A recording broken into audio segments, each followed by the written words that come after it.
본격 취준생 토론 배틀쇼. 취준생들이 알고 싶어하는 진짜 이야기를 들려드립니다. 취업에 관한 고정관념, 편견 완전히 깨드리겠습니다. 진, 나. 아우. 안녕하세요. 네, 오늘 취준진담 함께 해주실 정철상 교수, 강민혁 대표 자리에 모셨습니다. 어서 오세요. 안녕하세요. 자, 그리고 고려대학교 토론 동아리 고런도란 학생분들 자리했습니다. 토론회 여왕 김민지 학생, 네. 그리고 꽃미남 토론어죠 최낙원 학생 함께합니다. 안녕하세요. 안녕하세요. 네, 안녕하세요. 네, 잔인한 4월을 보낸 우리 취준생들. 특히 우리 취준생들을 힘들게 했던 건 바로 갈수록 어려워지는 인적성 검사가 아닐까 싶은데요. 맞아요. 우리 민지 학생도 좀 많이 했었죠, 최근에. 인적성 검사가 갈수록 어려워지고 사실상 인적성 검사가 아니라 거의 고시 수준이라고 그런 말들이 나돌고 있습니다. 너무 어려워요. 맞아요. 우리 나월 학생도 뭐 같이 공부하는 입장에서. 네, 인적성 검사가 언어, 수리, 역사 이렇게 다양한 분야를 평가하는 걸 보니까 네. 마치 고3 시절 수능 준비했던 그런 기억들이 생각이 나더라고요. 맞아요. 수능 공부하는 기분을 또 느껴야 돼요. 네, 도대체 기업에서 왜 이런 시험을 치르는 걸까요? 무엇보다도 역량 있는 인재를 채용하기 위해서 이제 네. 도입한 제도인데요. 1978년도에 우리나라에서는 SK가 최초로 도입을 해서 네. 상당수의 이제 대기업들이 이제 인적성 검사를 거의 다 네. 자체적으로 개발해서 도입하고 있는 추세인데요. 이런 검사로 이제 지원자의 인성과 자질을 검증을 원래는 이제 인적성을 보려고 한 건데 그 취지를 조금 벗어난 측면도 있지 않나 이런 생각도 듭니다. 제가 얼마 전에 있었던 모기업의 인적성 검사 문제를 한번 찾아봤는데요. 네. 진짜 깜짝 놀랐어요. 한국사에 한자 문제까지 있더라고요. 한자요? 네. 정말 어렵군요, 진짜. 아이고야. 기본적으로 이제 최근 상반기에 네. 진행됐던 주요 기업의 인적성 이 트렌드를 좀 살펴보면 일단 여러 기업들이 되게 불황인가 봐요. 왜냐하면 문제를 재탕, 삼탕하는 경우가 좀 발생하고 있어요. 그 그래서 정도군요. 기존에 이제 나왔던 기출 문제와 좀 유사한 형태로 나왔다라는 게 또 취준생한테 다행인 것 같기도 하고요. 네. 그렇죠. 하지만 추가적으로 아까 말씀드렸던 것처럼 뭐 삼성이나 뭐 LG나 주요 기업에서 한국사라든지 한자와 관련된 다양한 문제들을 좀 요구하고 있거든요. 네. 그렇죠. 그런 거 준비하는 게 쉬운 게 아니고 또한 두 번째로 뭐 현대자동차 같은 경우에는 네. 인적성이 아니라 추가적으로 에세이를 요청을 해요. 에세이. 한마디로 말해 장문을 요구하는 네. 거죠. 역사적인 사건이나 기타 여러 가지 의미 있는 네. 역사적 유물들에 대해서 우리 지원자들의 그런 가치관을 평가하는 질문도 굉장히 많이 나오고 있기 때문에 한마디로 얘기하면 제가 만약 다시 돌아가면 다시 합격하기 어려운 그런 정도 수준의 문제가 나온다고 보시면 될 것 같습니다. 대단한 것 같습니다. 그 실제 인성과 근데 적성을 평가하는 시험은 왜 유독 역사 문제가 좀 많아지는 건지 좀 궁금한데요. 아무래도 이제 예. 역사 비중이 특히 올해 들어서 굉장히 많아지고 있는데요. 네네. LG 관계자 같은 경우에는 이렇게 네. 이야기를 합니다. 지원자들이 이제 평소 한국사나 한자에 대해서 관심을 두도록 좀 유도하기 위해서 그쪽 사업들이 늘어나니까 그런 측면이 있고요. 그래서 전공 분야하고 인문학적 소양이 결합해서 창의적인 융합 사고 능력을 갖췄는지 알아보기 위한 차원이라고 이렇게 LG 관계자는 이야기하고 현대차 같은 경우에는 이렇게 이야기합니다. 역사적 사실을 기반으로 지원자의 인문학적 소양이나 회사의 일에 대한 가치관을 두루 평가해서 현대차에 맞는 인재상을 뽑기 위한 것이라고 설명합니다. 아무래도 이제 보다 과거와 또 미래까지 내다볼 수 있는 시각과 네. 우리 사회에 대한 관심을 알아보고자 하지 않나 이런 생각이 듭니다. 가뜩이나 좁은 취업문, 기업이 요구하는 인문학적 소양까지 갖추려니까 이 취준생들의 한숨이 점점 더 커져만 갑니다. 자, 그렇다면 입사시험의 모든 것, 키워드를 한번 살펴볼게요. 첫 번째 키워드 공개해주세요. 공개해주세요. 자, 무엇일까요? 첫 번째 키워드는 네, 첫 키워드, 첫 번째 키워드는요. 소금물. 소금물입니다. 짠물. 뭐 짜다? 뭐 예. 이런 건가? 왜죠? 이게 전혀 예상이 취준생들의 안 되는. 눈물이 짜다? 입사하기 너무 눈물을 짜다. 많이 흘린다. 많이 울어봤네. 그 실제로 눈물 먹어보면 짜거든요. 아니, 안 울 것 같아요, 민지 학생. 근데 혼자 울 것 같은 예, 진짜 저런 분들이 왜 집에 가서 아니, 집에 민지 가서 학생도 울어요? 저는 집에서 혼자 울어요. 아니, 그렇죠. 거짓말. 아니 오히려 거짓말이에요. 이런 친구들이 그런 거 아니, 괜히 거짓말. 아무것도 아닌 거예요 울어요. 네, 진짜 이따가 한번 해보죠. 이따 한번 나는 밤에서 혼자 운다. 혼자 한다. 네 알겠습니다. 자, 우리 뭘까요? 키워드 준비한 낙원 학생. 소금물 무슨 뜻인가요? 네, 실제로 인적성 검사에서 소금물 문제가 많이 나온다고 해요. 그래서 예를 들어서 용도 구하는 거 혹시? 네, 저희 어떻게 초등학교, 알아요? 중학교 어릴 때 많이 때 했잖아요. 많이 했었던 네. 뭐 10%의 소금물 350g에 맞아요, 예. 7%의 소금물을 섞었더니 몇 퍼센트? 거기서 또 30g을 증발시켰더니 오랜만이다. 9%가 되었다. 예, 이때 맞아요. 7% 소금을 네. 몇 그램 넣은 것인가? 뭐 이런 유형의 문제들이 자주 인적성 그냥 검사에서 짜요. 나온다고 합니다. 그냥 짠 물이에요. 이리나 저리나 짜죠. 그렇죠. 네. 아, 어려워요. 대체 몇 그램 넣는 게 그렇게 중요한 걸까요? 그냥 전혀 중요하지 않은 것 생각이 같습니다, 드네요. 진짜. 아니 어떻게 다른 항단 기출 문제 좀 이런 거 있습니까? 기본적으로 황당하다는 측면보다도 네네. 너무 어려워서 황당한 문제들은 아주 많아요. 그렇죠. 너무 예. 접근조차 못할 만한. 그렇죠. 근데 이제 예를 들어서 아까 추가적으로 역사 에세이라는 걸 얘기를 좀 네. 드렸었는데 뭐 예를 들어 이런 문제가 나오죠. 과거 역사 인물 중에서 가장 저평가된 인물은 누구인가? 그걸 이제 만약에 우리 재환 씨가 네네네. 어디 뭐 이제 그 기획사에 가서 면접을 보는데 네. 가장 저평가된 연예인이 누구라고 생각을 하느냐? 네네네. 그런 질문과 유사하다고 보시면 돼요. 너무 어려운 것 같습니다. 왜냐면은 사실 연예인이란 건 제 감히 말씀드리면 약간 운때랑도 조금 관련이 있고 예, 여러 가지가 이렇게 좀 복합적인 거긴 한데 그 운때가 사실 조금 부족해서 너무나도 실력 있는 아티스트 분들이 이제 못 나오신 경우도 많고 그렇기 때문에 굉장히 어려운 질문이죠. 이게. 이렇게 답을 네. 하게 되면 네네. 일단은 일단- 정답과는 네. 멀어지고 있는 거죠. 그렇죠. 네. 정확하게 이야기해 주세요. 정확하게. 근데 그러냐면은, 사실 방금 말씀하신 문제에는 네. 요령이 있어요. 어떤 거요? 무조건 네. 역사적인 인물 한 두세 명 정도를 무조건 파요. 어. 그러면 어떤 문제가 나와도 예. 그분에 대해서 모든 걸 알고 있다면 네. 다 대입할 수 있거든요, 사실. 야. 그렇게 준비해가면 쉬워요. 이런 질문들은 기출 문제 중에서 왜냐하면 뭐 이제 예를 들어서 네 개 중에서 잘못된 것을 하나 고르라는 문제가 많이 나오거든요. 네. 그래서 역사적 인물에 대해서 명확하게 알고 있다면 이제 그런 문제에서 정답을 맞출 수는 있고요. 근데 방금 얘기했던 것처럼 누구를 선택하느냐보다 더 중요한 것은 왜 그 사람을 선택했느냐가 더 중요하거든요. 방금 얘기한 것은 운때가 중요하다. 네. 그 말은 자기의 역량보다도 외부의 이런 운에 의존하는 그런 성향을 가지고 있다는 것을 보여주기 때문에 네. 실제로 이제 말 그대로 좋은 정답이라고 보기는 좀 어려운 아, 그거 거죠. 겸손하다고 안 보나요, 그런 거? 아, 진짜요? 뭐 충분히 그렇게 볼 수도 있을 것 같습니다. 그렇군요. 알겠습니다. 네. 네. 첫 번째 키워드는 소금물이었고요. 그쵸. 두 번째 키워드 살펴보도록 하겠습니다. 네. 보여주세요.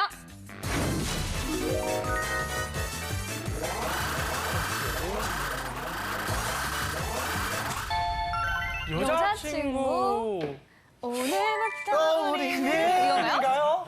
요즘은 그거밖에 없어서 뭐 진짜 여자친구? 뭐지? 궁금하다. 자, 두 번째 키워드 준비한 강민혁 대표님. 예. 여자친구와 입사하시면 무슨 상관이 있는 네. 거죠? 아무래도 이제 삼성 면접 때가 되다 보니까 네. 과거에 삼성에서 나왔던 그런 면접 질문, 기출 문제가 어떤 게 있나 하는 네. 그런 관심에서 네. 아마 이런 문제가 나온 것 같은데요. 실제 뭐 삼성뿐만 아니라 다양한 기업에서 뭐 이성 친구와 왜 헤어졌는가 이런 질문들을 많이 던지거든요. 낙원 학생, 자, 마지막 연애 언제? 여자친구와 왜 이거 헤어졌나? 거짓말 탐지기 이거. 해야 되는 해야 될 것 같아. 거예요. 거짓말 던지고 왜 해야 될 것 헤어졌어야 같아. 돼요? 왜 헤어졌었어요? 네, 마지막 이게 연애에서. 삼성전자 면접 질문이라면 엉뚱한 질문. 맞아, 지금 시험이라고 시험 생각하고 생각하면 답변을 해보세요. 네. 그럼 이제 삼성을 향한 저의 꿈을 위해서 아. 방해가 되는 일들은 최소화하기 위해서 그냥 매몰차네. 어떻게 돼요? 너의 성공을 위해서 여자친구를 버리냐? 대단하다, 진짜. 그러면 안 돼. 그러면 이렇게 질문이 들어올 수 있죠. 그럼 그럼. 당신은 성공을 위해서 물불을 가리지 않으면 삼성보다 더 좋은 곳에 오퍼가 오면 성공을 위해서 물불을 가리지 삼성도 않고 버리는데? 이직을 하겠는가? 하지만 저의 유일한 꿈은 삼성뿐입니다. 그거 우리가 어떻게 믿나? 그거 우리가 어떻게 믿나? 여자친구도 좀 버려버리는데. 혹시 부모님 버릴 건가? 이제 제가 봤을 때 두 분이 거의 네. 준 전문가가 되신 것 같아요. 왜냐하면 준 예. 선한개 사마리만 품어내고 예. 저희가 이제 거의 준 면접관에 달하는 네. 네. 근데 지금 이 면접의 질문에서 굉장히 당황스러운 상황임에도 불구하고 우리 낙원 학생이 그 어떻게 보면 미소를 잃지 않으면서 좀 뻔뻔하긴 했지만 그쵸. 잘 이겨냈거든요. 나원이 그런 걸 참 잘해요. 나원이는 진짜. 이런 게 굉장히 중요한 네. 게 방금 이와 같은 질문들은 정말로 왜 헤어졌느냐가 궁금한 것이 아니라 말 그대로 스트레스 내성이 얼마나 있느냐 이런 다양한 압박 상황에서도 흔들리지 않고 자신이 갖고 있는 생각 등을 상대방한테 잘 전달할 수 있느냐 그런 부분들을 평가하는 거거든요. 근데 방금 두 분이 굉장히 압박을 하셨어요. 그쵸. 근데 우리 면접관을 압박에 그 정도 느낌은 아니라고 느꼈는지 네네네. 모르겠지만 굉장히 잘 넘어갔기 때문에 전 그런 측면에서는 답변을 굉장히 잘했다고 생각을 우리 합니다. 둘보다 민지가 셀 수 있어. 우리 둘 합쳐봐. 민지가 잘안될 수가 있어서. 네. 맞아. 그렇죠. 아, 근데 여자친구 안 사귀는 친구는 어떻게 답을 해야 될까요? 이런 경우에는 어려울 것 같아요. 오히려 또 예, 슬프네요. 사회성이 없는 걸로 이렇게 바라볼 수 있습니다. 정말 슬픈 예. 일입니다, 진짜. 그럼 없어도 있는 척 해야 되는 겁니까? 그러니까요. 아니요, 없어도 있는 척 해야 네. 되는 건 아니긴 한데요. 없던 이별을 만들어야 이것도 되고. 마찬가지로 압박에 들어갑니다. 계속해서 압박에 들어가니까 실제로 제가 봤던 경우에도 울컥해가지고 아우. 화를 내가지고 인사 담당자에게 뛰쳐나가고. 예. 그 뛰쳐나가지는 않고 이렇게 네.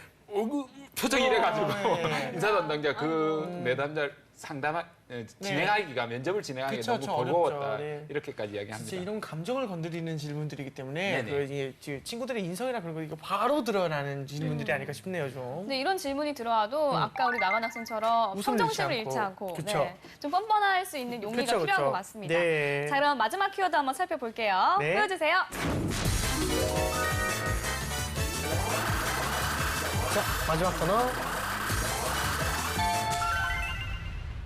네, 3,500. 3,500원? 3,500? 3,500. 3,500이 뭐죠? 평균 연봉 3,500만 원? 희망. 초봉? 아, 초봉을 얼마나 실제 희망하는가 뭐 초봉. 이런 건가? 아닐까요? 아닌가?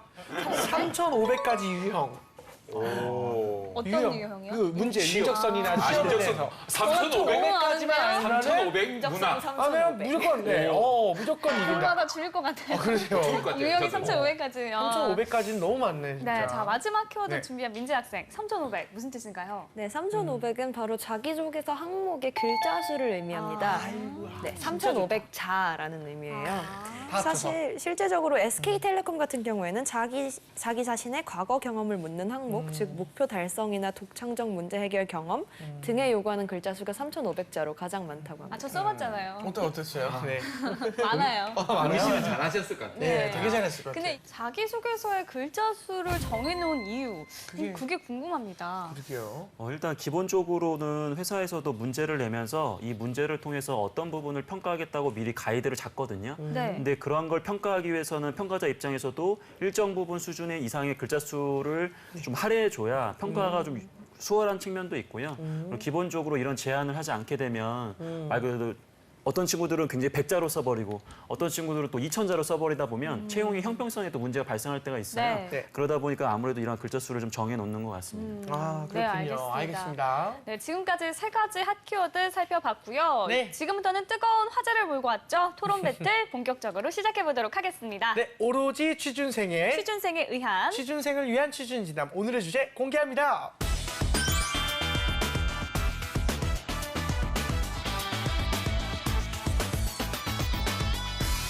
네, 오늘의 취준진담 주제는요. 누구를 위한 인적성인가? 인적성 시험 폐지해야 한다 대 유지해야 한다입니다. 맞습니다. 먼저 일단 취준진담 제작진 앞으로 일단 사연이 도착했는데요. 네. 어떤 사연인지 한번 들어볼게요. 네. 저는 얼마 전에 S그룹의 인적성 시험을 치렀습니다. 시험 준비 기간은 그야말로 고3 입시 정쟁을 방불케 했습니다. 제2의 고3 생활이 시작된 거였죠. 아, 이렇게까지 해야 하는 건지 자괴감에 빠지게 됐습니다. 제깍. 동작 봐라. 빨리. 아, 360문제를 50분 안에 한 문제당 8초가 걸리면 안 되는데. 자, 다음 한국사 집중 공약 문제. 이거 시험에 다 나오니까 무조건 외우도록. 아, 조선시대 정도전, 세종대왕, 흥성대원군, 맞아. 정약용, 임진왜란, 병자호란, 맞아. 동학, 중농학파, 중상학파. 다음 수리 영역. 밑변의 반지름의 길이가 6이 원기둥 3개를 붙여서 끈으로 묶은 그림을 보고 근의 길이를 구하라. 원기둥, 단면적 공식 뭐였더라? 파이 곱하기 반지름 곱하기. 황범위 인적성 훈련생. 생각할 시간이 없다. 빨리. 아, 한자 시험도 준비해야 되는데. 황범 훈련생 5분 남았다. 빨리. 아, 이게 무슨 인적성이야. 지금 나에게 필요한 건 뭐? 스피드. 시험 준비하다가 인성도 나빠질 것 같은데. 야. 우리 잘한다. 그러니까.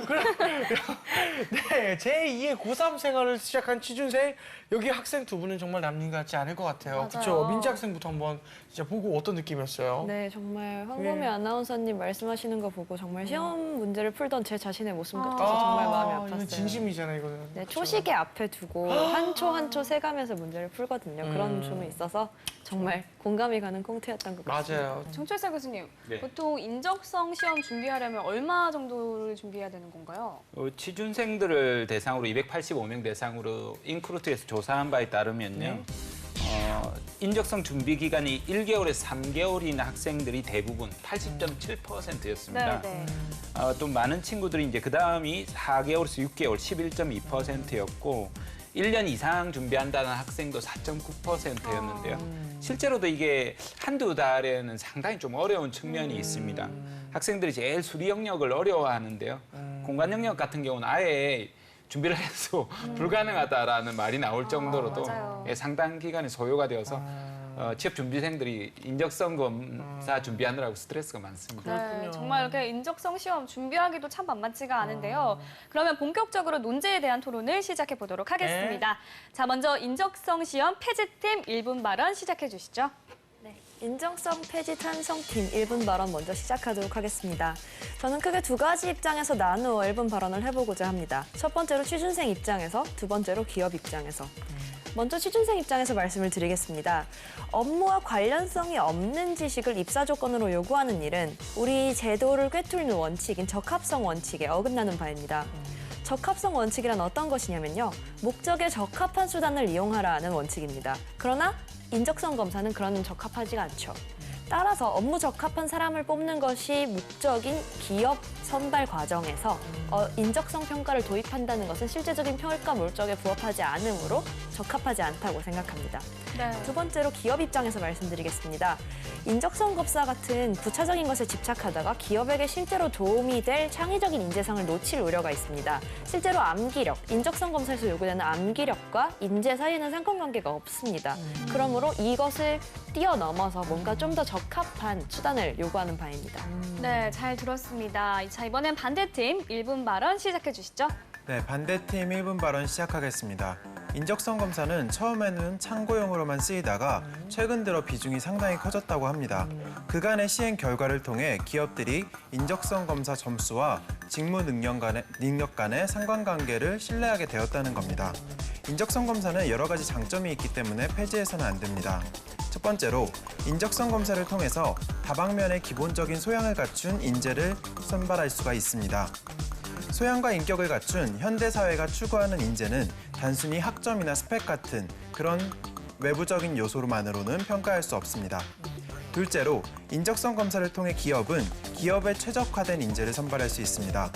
학력, 성적, 경력 등의 획일화된 외적 평가가 가지는 한계를 인적성 검사가 보완할 수 있습니다. 그렇기 때문에 인적성 검사를 폐지해서는 안 됩니다. 네, 두 팀의 1분 발언을 듣고 보니 오늘 토론도 정말 기대가 되는데요. 네네. 인적성 시험을 준비하고 계신 취준생 여러분들 함께 해주세요.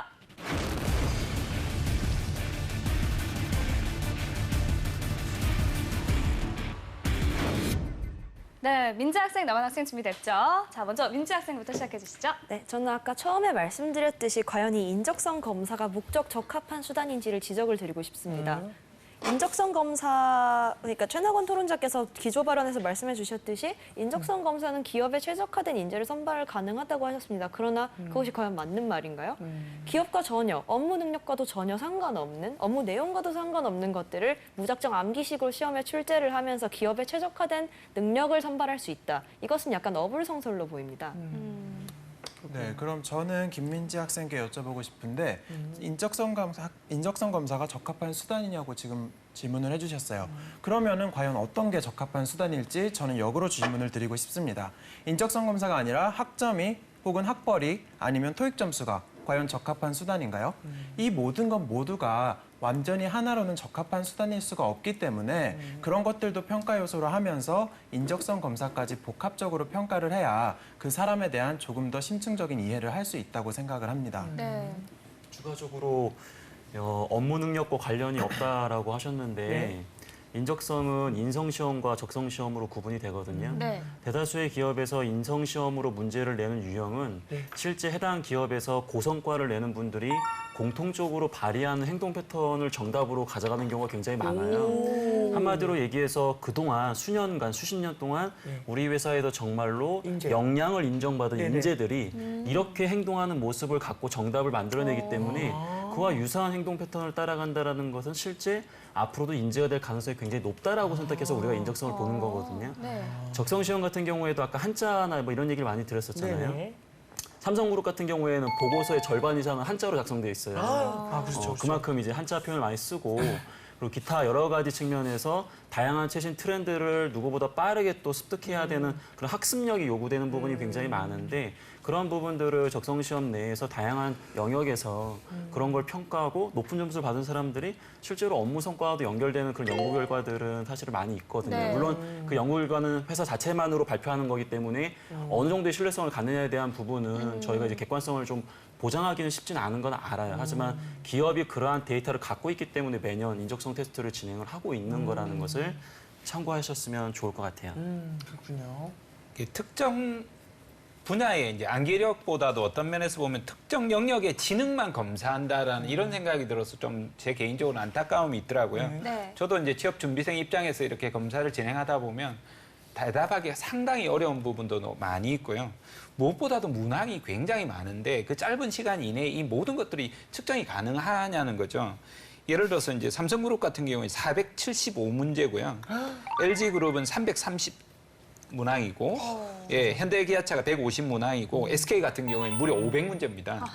예, 이걸 풀어야 되는데 이걸 30초에서 1분 이내에 풀어야 되고요. 아까 인적성 검사 이야기했는데 고성과제의 특성은 좋긴 좋은데 5초 이내에 답변을 해야 됩니다. 5초에서 10초. 네. 여러분 상황을 지문은 굉장히 많고요. 지문은 상당히 복잡한데 그걸 5초에서 10초 이내에 평가를 해야 되니까 사실은 고성과제의 독특한 특성들이 있긴 한데 굉장히 복잡한 상황을 분석하고 거기에서 나오는 특성인데 이걸 5초에서 10초 이내에 나오는 대답으로 과연 그 사람이 가지고 있는 고성과제의 특성을 발견해낼 수 있느냐라고 본다라면 정말 퀘스천 마크가 저는 될 수밖에 없습니다. 아까 이제 왜 그 많은 문항을 내는지 모르겠다, 풀지도 못하는데 저도 되게 공감해요. 못 풀거든요. 근데 예를 들면 이런 거죠. 우리 인생사가 인적성 안에 다 녹아져 있다고 저는 생각해요. 왜 그러냐면 만약에 우리 재환 씨가 네네. 오늘 방송을 준비하면서 네. 지금도 너무 잘하시지만 더 잘하실 수 있잖아요. 네네, 그렇죠. 왜? 근데 너무 좀 바쁘시잖아요. 네네. 그렇죠. 네. 시간이 더 많았으면 더 잘하셨을 거라고요. 아, 네. 하지만 우리가 어떤 일을 할 때 항상 시간이라는 자원이라는 건 제한되어 있어요. 그렇죠. 그 제한된 자원 내에서 우선순위에 따라서 일을 하는 게 결국 효율에 가까운 거거든요. 네. 그리고 인적성 안에도 모든 문제에는 배점이 다 다릅니다. 그 짧은 순간 안에도 내가 어느 쪽에 더 집중할 수 있느냐 그런 부분을 이제 평가하기 위해서 네. 맞는 문제를 나가는 거고요. 아까 걸러낸다 이제 합숙 면접 얘기가 나왔는데 네. 우리가 보통 서류 전형, 필기 전형, 면접 전형이 크게 있다라고 한다면 가장 좋은 면접 방법, 이 채용 방법은 면접이에요. 왜? 사람 대 사람을 직접 봐야 되거든요. 네. 근데 너무 많이 봐야 돼요, 기업이. 그거는 좀 이게 현실적으로 가능하냐. 사람도 너무 많고. 예, 그러다 보니까 아까 걸러낸다라는 표현, 저도 이제 말 그대로 필터링 시킨다라는 표현을 많이 쓰니까 뭐 같은 뜻인 것 같은데 네. 인적성을 통해서 어느 정도 검증된 그런 인력 등을 다음 전형의 면접으로 넘긴다는 개념으로 봤을 때 그래도 인적성에 대한 그런 장점이 더 많다라고 생각을 합니다. 기업에서 인재를 평가하는 수많은 기준들이 사실상 그 사람의 본질을 탐구하거나 능력을 평가하는데 정확한 지표가 될 수 없다는 점은 저희 모두 동의하는 바입니다. 네. 그러나 제가 지적하는 인적성 검사의 가장 큰 문제는요. 인적성 검사가 관문으로서 작용한다. 이 부분을 지적을 드리고 싶습니다. 저희가 흔히 하는 우스갯소리 있잖아요. 연애할 때 외모는 예선이고 성격은 본선이다. 이런 말 있잖아요. 그렇죠. 맞아요. 무슨 말인지 다들 아시죠? 무슨 말인지 알아요. 처음 들어봤는데 알 것 같아요. 저도 처음 들어봤는데 알 것 같네요. 일단 예선 통과해야 사귀죠. 네, 일단 성격이 아무리 좋건 나쁘건 나와 맞건 안 맞건 간에 일단 외모를 통과해야 된다는 것이 우리 사회 연애의 가장 큰 문제로 지적되는 겁니다. 문제예요. 저는 이 똑같은 문제를 인적성 검사에도 지적을 드리고 싶어요. 인적성 검사라는 수많은 문제들을 평가하는 암기력을 평가하는 시험 때문에 실제로 학력이건 성격이건 어떤 기술이건 기업과도 맞을 수 있는 인재를 미리 걸러낸다는 것이 문제입니다. 저는 오히려 이런 뭐랄까요 좀 부정합할 수도 있고 암기력을 요구하는 합리적이지 못한 시험보다는 합숙 캠프를 통한 뭐랄까 심층적인 탐구가 좀 더 적합한 방법이 아닐까 싶습니다. 그렇군요. 네, 그 말씀에 대해서 저는 두 가지 측면에서 반박을 드리고 싶은데요. 네. 첫 번째로 인적성 검사가 관문으로 작용하는 것에 문제의식을 가지고 계신 것 같은데 사실상 관문으로 작용하는 다른 것들에 비해서 왜 인적성 검사만 특히 문제가 되는 것인지 입증을 해주셔야 될 것 같아요. 예를 들어서 서류 전형, 서류에서는 뭐 학벌, 학점, 영어 점수 이런 것들을 보겠죠. 그런 것들은 관문으로서 작용할 수 있지만 왜 인적성 검사는 안 되는지 사실상 캠프도 그 사이에서 과연 얼마나 많은 것들을 볼 수 있을 것이며 네. 그것은 또 왜 관문으로 작용될 수 있지만 인적성 검사는 유독 왜 안 되는 것인지 거기에 대해서 제가 질문을 드리고 싶고요. 두 번째로는 인적성 검사를 자꾸 암기력을 평가하는 시험이라고 얘기를 하시는데 사실 그렇지 않습니다. 자, 예를 들어서 LG 기업의 인적성 검사 그 과목을 보면요. 언어이해, 언어 추리, 수리, 도형 추리, 도식적 추리, 인문 역량, 인성 검사 이렇게 구성되어 있어요. 이 말은 인적성 검사라는 거는 외울 양을 주고 그거를 다 외우길 바라는 시험이 아닙니다. 기본적으로 이 학생이, 이 취준생이 어려서부터 지금까지 기본적으로 쌓아온 인격과 또 기본적인 그런 지식과 소양 이런 것들을 네. 측정하기 위한 시험이지 단기간에 암기해서 해결할 수 있는 그런 것들을 측정하기 위한 시험이 아닙니다. 인적성 검사가 왜 안 되느냐 이런 이야기를 하는데요. 말씀처럼 그 정확한 역량을 평가하고 측정을 해주면 좋은데 사실 그러려고 하면 엄청나게 업데이트 작업을 해야 되거든요. 그리고 그 고성과자의 특성이라는 것들도 이게 학생들이 계속 또 공부를 하거든요. 공부를 해 나오면 그 패턴을 보게 되고 그 패턴에 따라서 이제 답변을 하는 아주 똑똑한 학생들이 나오면 그게 금방 읽히거든요. 패턴이 읽히기 시작하면 이 역량을 측정하기가 상당히 어렵고요. 그것 때문에도 실제로도 이 하나그룹 같은 경우에는 인적성 검사를 폐지를 했습니다. 2014년도에 폐지를 했고 여러 루트를 통해서 이제 인성 검사도 준비를 하고 적성 검사를 준비를 하다 보니까 변별력이 뚝 떨어지는 겁니다. 그러다 보니까 지금 실제로도 안 하고 있는 기업들이 이제 하나그룹이 있고요. 대한항공, 홈플러스, 신세계 계열사, 포스코, 현대건설. 또 없애는 추세고 실제로 상당히 많은 기업들이 이제 하고 있는데도 이런 검사라는 것은 항상 한계가 있는데 그 한계 있는 도구를 가지고 이제 계속 하다 보니까 이런 인적성 검사가 없으면 대기업이 아니다라는 이런 서로 그런 게 경쟁이 있을 정도로 수준을 높은 시험 문제가 어려워야지 마치 자기가 최고의 대기업이다라는 그런 인식을 가지고 있는 게 저는 오히려 좀 안타깝지 않나 이런 생각이 듭니다. 최무건 토론자께서 저에게 앞서 인적성 검사라는 요소가 다른 지표들, 예를 들어 학벌이나 스펙보다 더 문제가 된다는 증명을 요구를 하셨습니다. 그것에 대해서 답변을 드리고자 해요. 제가 말씀을 드리고자 했던 것은 이 인적성 검사라는 것이 특별히 다른 지표들보다 문제가 된다기보다는 인적성 검사라는 지표 이후에 결국 그런 지표들이 다시 제기가 되어서 그것으로 평가를 삼는다는 것이 문제라고 생각합니다. 그러니까 인적성 검사가 있든 없든 결국 학벌이랑 스펙을 따지게 되는 건 마찬가지 경우라는 것이죠. 그래서 정리를 하자면 결국 학벌이나 스펙 등 불합리한 지표가 있는 상황이 동등하다면 문제거리를 하나라도 줄이자는 것입니다. 그 문제거리 중에 한 가지 인적성 검사에서 인성 검사와 적성 검사로 나누어서 말씀을 드리자면 네. 앞서 말씀드렸듯이 적성 검사는 뭐랄까요? 업무와 직접적인 연관이 없다는 점을 지속적으로 말씀드리고 인성 검사의 경우에는요. 심리 효과가 있죠. 어떤 인성 검사의 문제를 보고 이것이 기업에 최적화된 답안을 선택을 해서 고르는 겁니다. 그러니까 실제 나의 인성이나 실제 나의 경향성보다는 그 기업이 요구할 것 같은 답을 고르는 심리 효과가 있어요. 이런 효과들 때문에 사실상 사람들의 업무 능력이나 업무 적성 같은 것이 제대로 드러나지 않을 가능성도 있다고 말씀드리고 싶고요. 그렇다면 이것은 불필요한 부분인 것이죠. 그 부분을 좀 명확하게 말씀을 좀 드려야 되는 게 그 기업의 유사한 성향만 가진 사람이 합격하는 건 아니거든요. 가장 중요한 것은 일관성을 가진 사람이 합격을 하는 겁니다.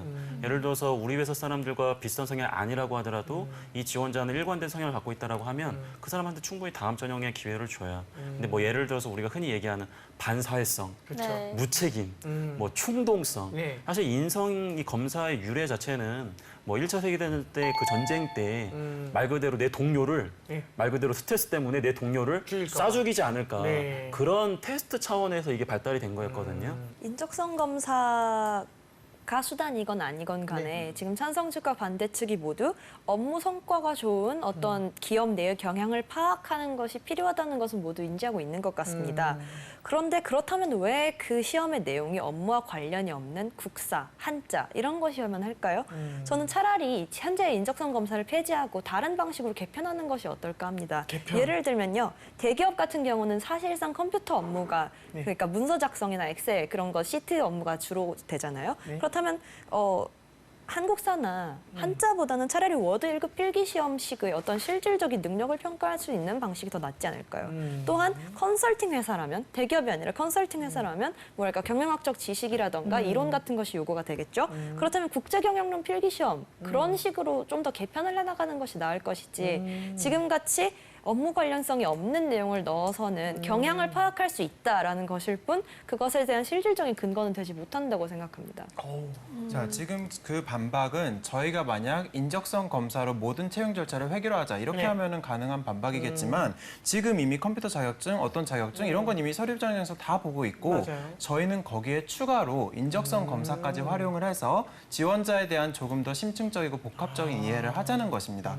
자, 인적성 검사가 업무랑 아예 관계가 없다고 하셨는데 사실상 언어, 수리, 추리, 뭐 인문적인 요소 이런 다방면의 지식을 가지고 소양을 갖춘 인재들이 나중에 어떤 분야에 가서도 훨씬 더 좋은 성과를 낼 가능성이 높고 사실상 현대사회에서 우리가 좋은 바람직한 인재상이라는 것은 한 분야, 자기 분야에만 탁월한 인재보다도 고루고루 잘 적응을 할 수 있는 그런 인재들이 더 바람직하다는 점을 고려해 볼 때 인적성 검사도 충분히 가치가 있다고 생각을 합니다. 추가로 평가한다는 것이 항상 좋은 것만은 아니다. 오히려 군더더기가 될 수도 있어요. 최내건 학생이 말씀하셨던 것과 똑같은 이유로 저희는 수능을 여러 가지 과목으로 보고 있죠. 그런데 그 수능 과목, 솔직히 저희 대학 와서 사용하고 있나요?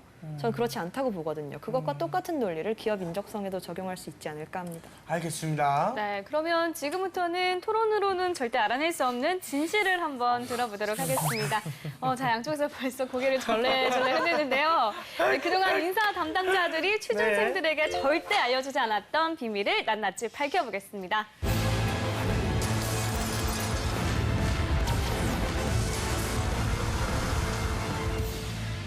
네, 오늘도 어김없이 진실 게임을 위해서 거짓말 탐지기를 설치했습니다. 네. 진실만 말씀하셔야 됩니다. 아셨죠? 네, 교수님들. 네네. 자, 그러면 민지 학생부터 질문해볼게요. 네, 첫 번째 질문 드리겠습니다.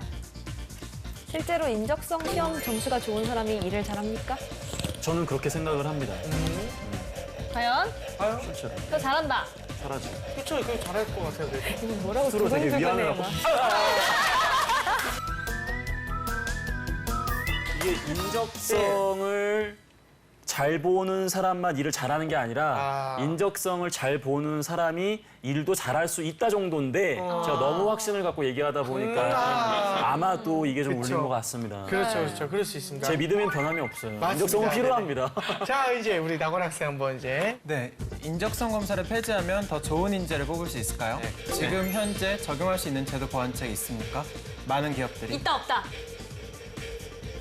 어렵다. 어렵다. 소신을 없다. 가지고요. 예, 어렵다.